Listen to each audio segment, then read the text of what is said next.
Olá pessoal, tudo bem com vocês? Hoje a gente vai falar de coração ou do coração. Então você aí que tem algum probleminha, que conhece alguém, que tem uma curiosidade de saber como a gente cuida do coração, eu trouxe aqui para falar com vocês o Dr. Maurício Esperandil.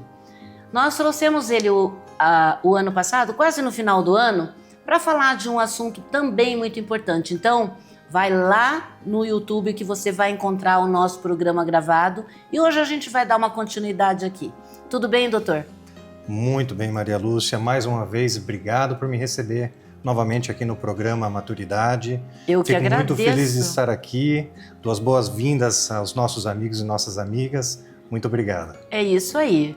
Nós ficamos muito felizes também de que você sobrou um tempinho lá pra gente, porque eu garanto que a tua agenda tá bastante lotada, né? Mas é uma satisfação. Que bom, que bom. Então a gente vai falar do que mesmo? Do coração.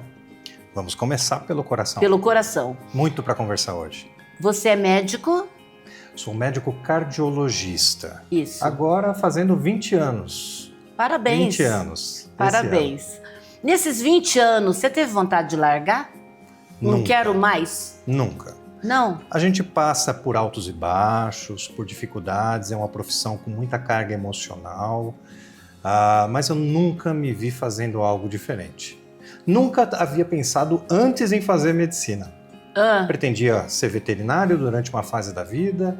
O que é uma profissão bonita também, né? Linda também. Eu amo animal. Demais.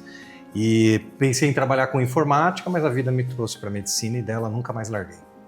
Eu acho que a medicina tem uma coisa. Eu acho que todo o sangue de quem trabalha na medicina, em qualquer setor, a gente deveria ter uma especialidade, uma pessoa específica para entender o que corre nessas nossas veias. Porque depois que a gente entra na saúde, não tem como largar. Não é verdade? Não, de forma alguma. E mesmo em termos de longevidade na profissão, né? O médico dificilmente ele se aposenta, porque ele não consegue fazer outra coisa diferente depois que já envelheceu e já está no final da carreira. Só quando realmente se incapacita, ele costuma largar a profissão e se aposentar realmente. Mas mesmo assim vai dar umas... Vai ensinar residente, vai fazer reunião clínica. É difícil largar o osso, muito difícil. É uma profissão maravilhosa. E é uma profissão que você tem que estudar todos os dias, né? Todo dia tem uma coisa nova. Constantemente.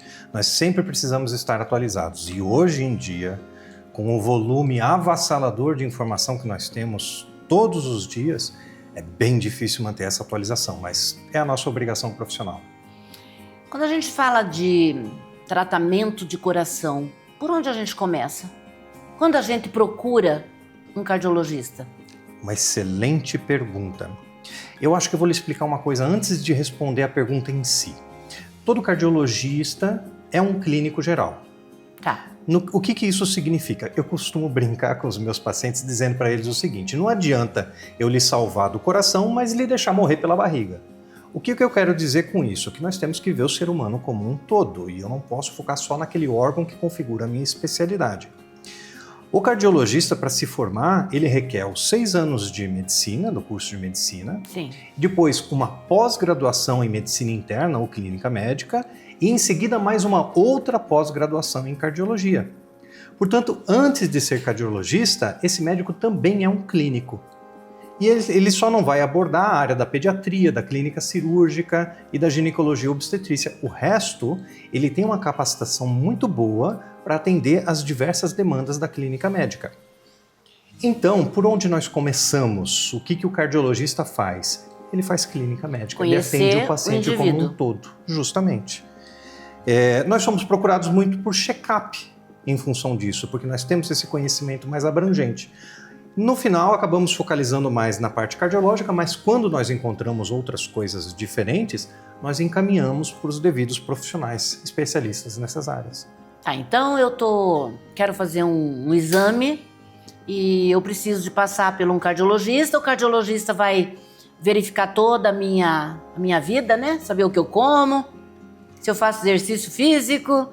Se fuma, quanto café bebe. Nossa, uma garrafa e meia. Isso não faz bem? Em excesso não faz bem. Nada em excesso Mas existem faz alguns bem. estudos que um pouco de café pode até prolongar a vida. É verdade. Por isso que, tô nessa idade que eu tô, gente. Que bom, né? Mas sim, deixando as brincadeirinhas aí de lado, a gente se preocupa bastante com o coração porque é um órgão vital, Sim. né? Vou procurar o cardiologista fala que eu tenho um problema, eu saio de lá pior do que eu entrei? Como é que faz? Não é essa a intenção, é claro. Mas Olha só. quem gosta de receber, de repente, uma notícia ruim de uma doença, Claro. não é?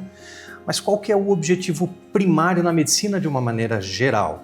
A prevenção. Sim. E nós prevenimos doenças cuidando da saúde, promovendo a saúde do indivíduo. Então, o primeiro motivo para se buscar um cardiologista é a promoção da saúde e a prevenção das doenças. Nós não devemos esperar a doença para procurar um médico cardiologista. Claro. Então, desde a adolescência até o final da vida, o médico cardiologista está capacitado para receber essas pessoas, seja para atender aquelas doenças que já tenham surgido, seja para promover a saúde para que não surjam essas doenças. E essa seria a melhor estratégia do mundo. Tudo bem, entendi.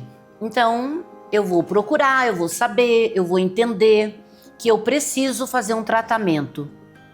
Tudo bem? Você já me diagnosticou, eu preciso fazer um tratamento. Mas aquela pessoa que nunca fez nenhum tratamento de coração, fez um exame lá, um eletrocardiograma, fez a cirurgia numa época, 6 meses depois ele infartou.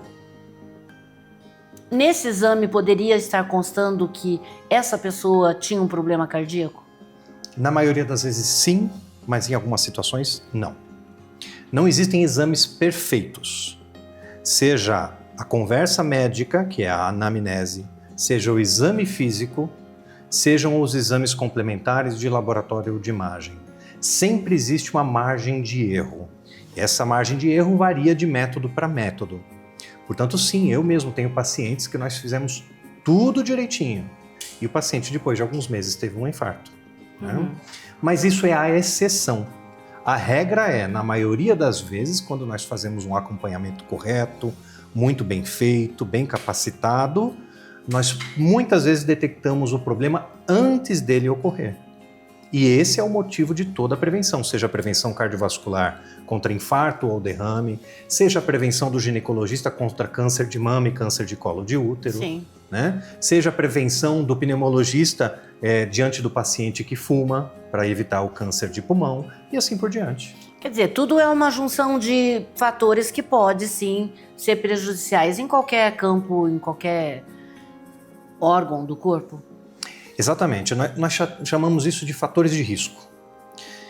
E seria muito importante nós entendermos que fatores de risco já deveriam ser considerados doenças, porque são através deles que as doenças vão se manifestar geralmente. Vou dar um exemplo. Todos nós conhecemos aquele senhor de 90 anos que fumou a vida inteira e não morre do cigarro, mas Sim. Ele é a exceção. A regra, em termos de probabilidade, é: se o indivíduo fuma, em geral ele vai ter problema com os pulmões ou com o sistema cardiovascular. O cigarro é o fator de risco. Certo. Então, mesmo que ele não tenha desenvolvido ainda uma dessas doenças, nós encaramos o ato de fumar como uma doença a ser tratada. E qual o tratamento? Abolir isso.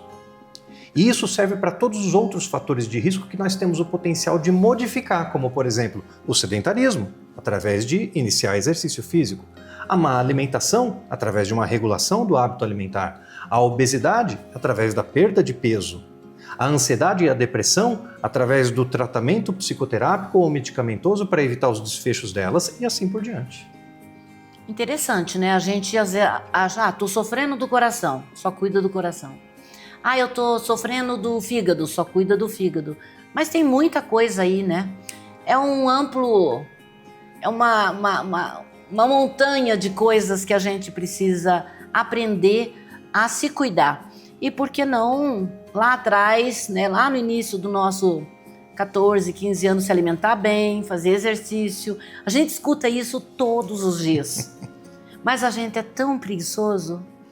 Vou deixar para depois. O ano que vem eu faço. Aquelas promessas de Natal, né? No ano novo eu vou fazer isso e você não faz. Gente, é por isso que eu acho muito importante trazer pessoas que têm esse entendimento com a simplicidade do Dr. Maurício, passar isso pra gente, porque é simples, você fala, eu entendo tudo, garanto que o pessoal lá de casa também.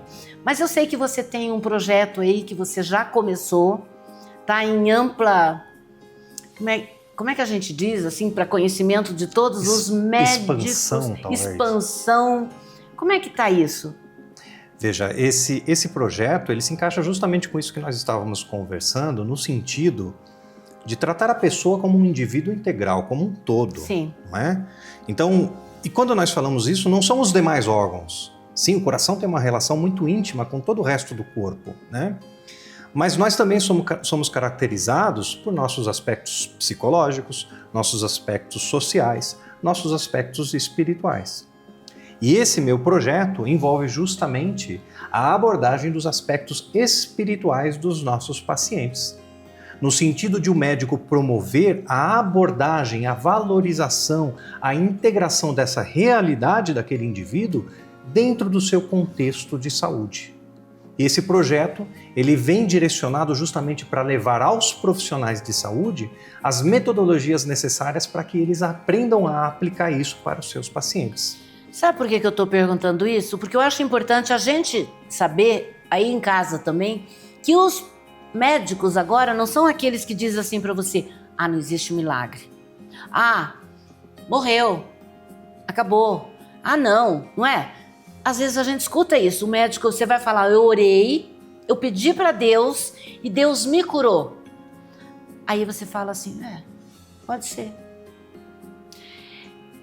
Essa é a espiritualidade que você está ensinando os médicos a terem?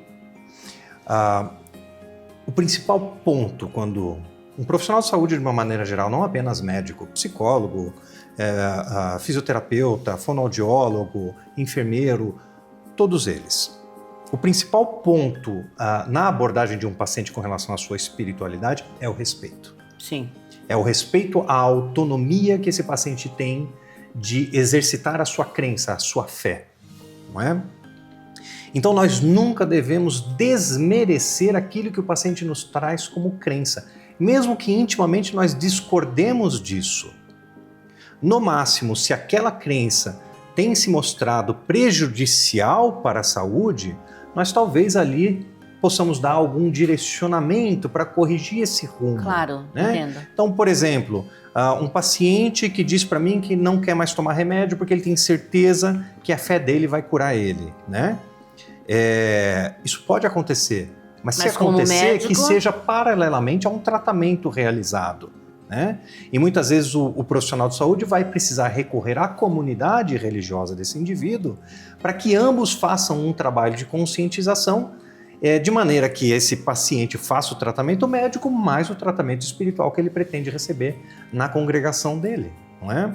Então, sim, o respeito é fundamental, o respeito às crenças dos pacientes é fundamental. Então, você está me confirmando que influencia, sim, eu ter a minha parte espiritual me falando que eu posso ser curada, que Deus vai me curar, que eu estou recebendo de Deus a cura.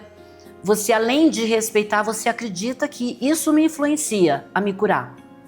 Veja, nós temos hoje já milhares de estudos correlacionando o exercício da religiosidade e da espiritualidade das pessoas com os desfechos em saúde, não é?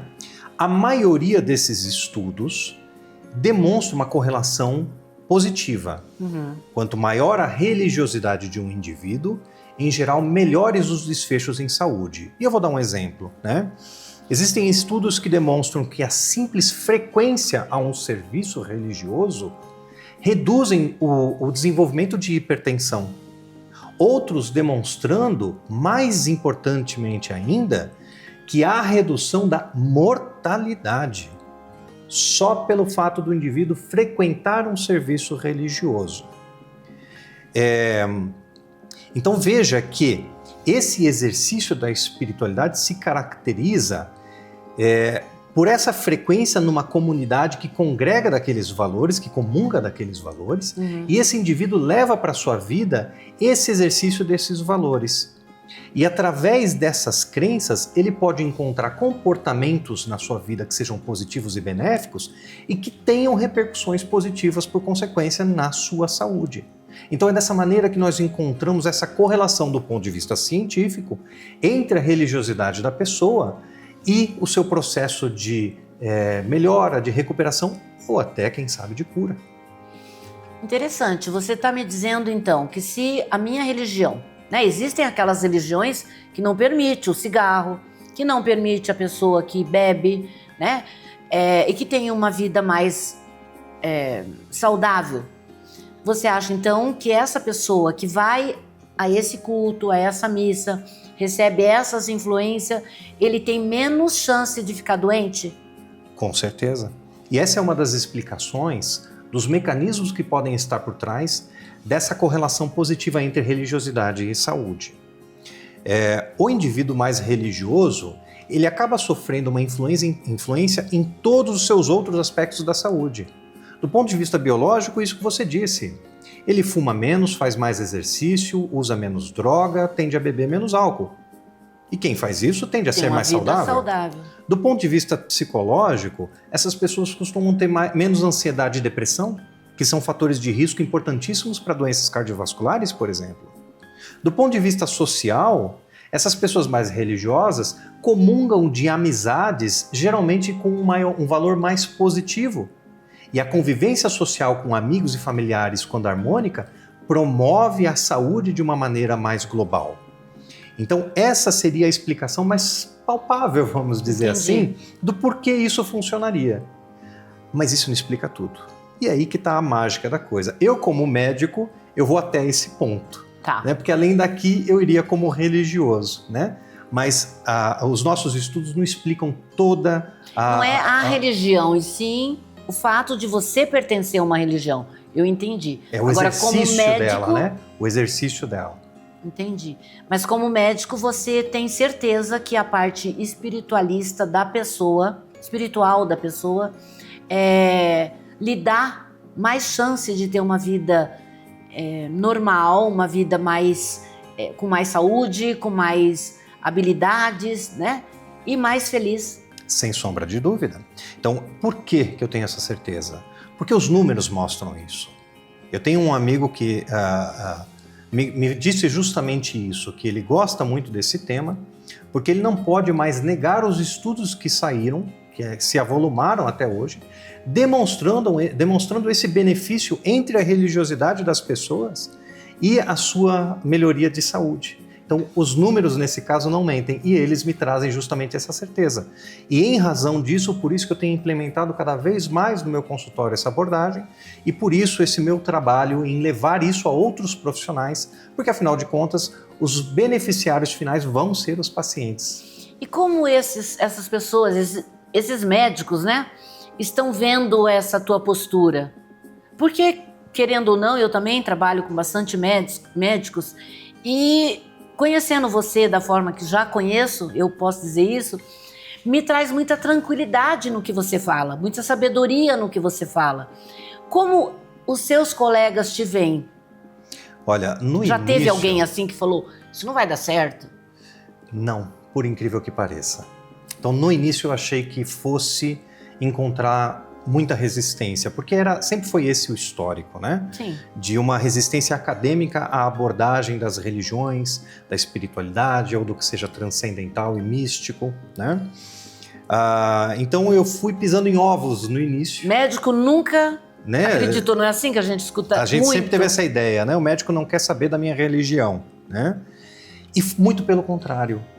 Cada lugar que eu vou dar uma aula, uma palestra, que eu vou conversar com algum colega, todos eles parabenizam pelo projeto, pelo desenvolvimento dessa tarefa, pela escolha do tema e se interessam.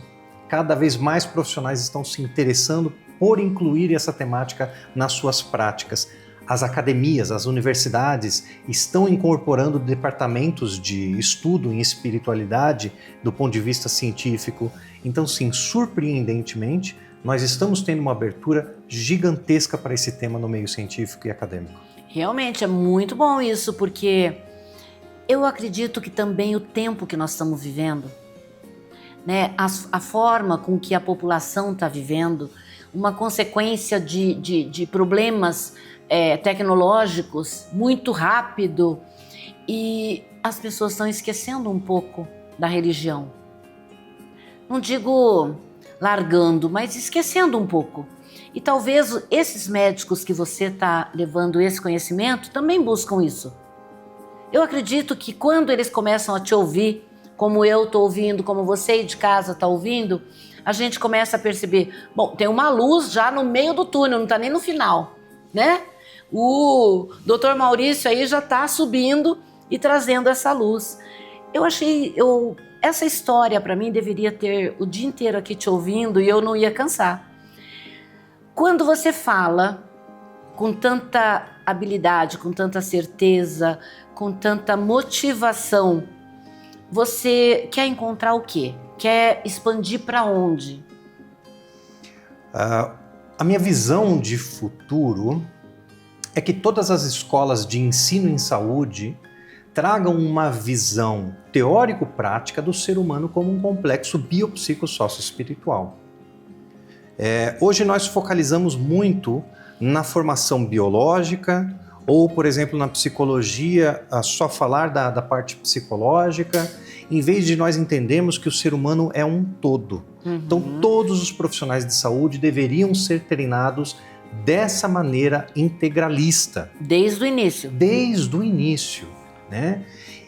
Com vistas a que suas práticas não estivessem desvencilhadas como hoje estão dessa realidade. Todos os profissionais de saúde, na sua vida prática, no exercício de suas profissões, deveriam promover uma abordagem integral dessa maneira biopsicossócio-espiritual dos seus pacientes. Por quê? Porque os números mostram isso. Um dia foi anticientífico falar de religiosidade dos nossos pacientes. Hoje eu lhe digo com segurança que é anticientífico não conversar falar sobre religiosidade com os nossos pacientes. Tão grandes são os benefícios, tão claras são as evidências de que isso nos trazem coisas muito boas para a nossa prática clínica. E realmente é bom, é muito bom você ler a Bíblia, você falar de Deus, você falar das verdades que a gente aprendeu quando era criança, porque eu sou religiosa, então eu posso dizer isso. Toda a minha vida eu aprendi que a gente deve ter um respeito muito grande por aquilo que Deus criou e por aquilo que Deus faz com a nossa vida. Minha mãe tem 97 anos. Pergunta que remédio ela toma. Mas pergunta o que ela faz todos os dias. Ela ora, ela lê a Bíblia, ela canta. Então, essa vontade que ela tem de falar de Deus, ela não precisa de remédio. Ela não fica doente. Eu acredito que quando Deus vier buscá-la, vai ser, eu estou emocionada já, vai ser como um apagar de vela, sabe? E é assim que eu quero que Deus a leve, porque ela é uma pessoa extraordinária. E ela me ensina isso. Ela ensina isso para os meus filhos, para os netos dela. Isso é importante. E aqui, na Casa de Repouso, ela também é uma luz, porque ela ensina isso aqui. Quando alguém está doente, ela passa, ela olha, ela fala, olha, Deus está com você, eu vou orar por você. E quando você encontra alguém que bate nas suas costas e diz, eu vou orar por você, receba, porque não tem coisa melhor. Então essa espiritualidade que você ensina, que você quer buscar, que você quer levar, já é uma grande coisa. Você não está ensinando que você deve ser protestante, católico, não. Você está ensinando essa pessoa a crer que ela pode ser curada através de um ser supremo. Eu acho que é isso que você fala. É isso. Na verdade, é um pouco diferente. Por quê? Nós vamos nos utilizar da crença do indivíduo. Claro. Então, se eu lhe tivesse como paciente, eu ia me utilizar do contexto da sua fé, naquilo que você acredita, para que você encontrasse o caminho para a melhoria de saúde que você necessitasse. porque cada um deve seguir o seu caminho dentro da fé que lhe faz crescer. Independente da religião, os estudos demonstram que o exercício dessa religiosidade traz os bons desfechos. Sim. Portanto, não é essa ou aquela que traz o maior benefício.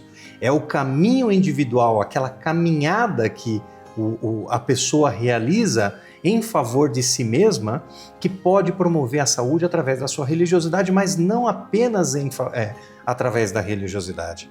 Lembre que eu disse que nós somos um complexo biopsico-sócio-espiritual. Certo. Então não basta só ter fé, tem que fazer exercício físico, tem que se alimentar direito, não pode fumar, tem que ter amigos, tem que sair, tem que conversar com a família, tem que se reunir. Tem que cuidar do emocional, com bons pensamentos, boas leituras, bons sentimentos, exercício do perdão, da gratidão. É um complexo de coisas que, quando unidas, promovem essa saúde. Então, sim, a fé é fundamental por fazer parte desse complexo, mas tudo tem que estar integrado como um todo no indivíduo. Entenderam, pessoal? E como é que o meu pessoal, o meu telespectador vai encontrar você? Bom, eu sempre atendo todos os dias no Hospital Cardiológico Constantini, mas eu acredito que podem me seguir nas redes sociais. E hoje meu principal canal de comunicação é o Instagram. Muito difícil para mim, Maria Lúcia, ficar fazendo vídeo e postagem, mas essa é a realidade hoje. É a realidade. E eu tenho uma mensagem para levar para frente. Eu tenho um projeto para promover adiante. E eu tenho certeza que, olha, você está bem adiantado. Eu tenho te acompanhado e tenho visto. Gente, acompanha ele também. Vocês vão amar tudo isso que ele está falando, é real. Eu quero agradecer muito pelo seu tempo. Desculpa aí eu ter invadido um pouco esse espaço teu tão maravilhoso, mas o programa acaba. E eu vou te trazer de volta. Não é, pessoal? Vamos trazer o Maurício aqui de volta, Dr. Maurício. Espero vocês no próximo programa. Até lá!